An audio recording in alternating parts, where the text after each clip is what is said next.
Where did I go wrong?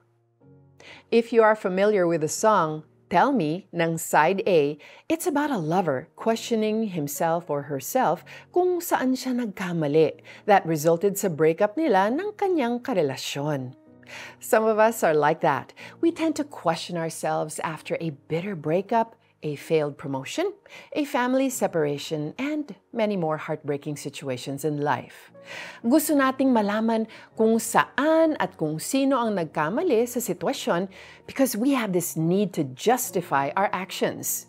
Ginawa ko ang lahat, hindi ako nagkulang, etc., etc. Pero ano nga ba ang gagawin natin kapag umabot sa isang masakit na katapusan ang mga efforts na ating sinimulan?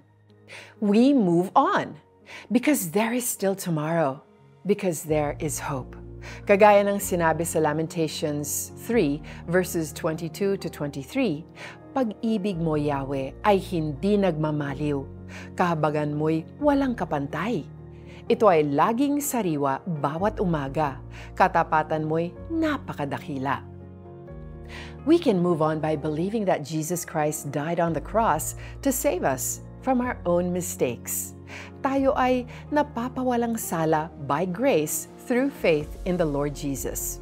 That's why when we believe in Jesus, our past hurts, failures, and mistakes no longer define us. Mahirap man ang journey to healing after brokenness, makakaasa tayong tutuparin ng Diyos ang kanyang magandang plano sa ating buhay. Don't stay in the past. Gaya ng sinabi ni Yahweh sa mga Israelita, huwag nang alalahanin pa ang mga nangyari noong unang panahon. Now, there is hope in Jesus Christ. May bagong simula sa Kanya. Let go of the past that keeps pulling you down and hold on to Jesus and a new beginning. Let's pray together. Dear Jesus, I am not proud of what I have done in the past. Marami po akong naging pagkakamali, and I know that I have hurt people. Right now, I need you. Gusto ko po ng new beginning na ipinangako mo kapag nagtiwala ako sa iyo. Help me become a better person than yesterday. Thank you so much, Lord. In Jesus' name I pray. Amen. Do you know someone who has gone through a bitter past? Well, ipag-pray mo siya at i-share mo sa kanya ang devotional na ito para mabigyan siya ng pag-asa at lakas ng loob.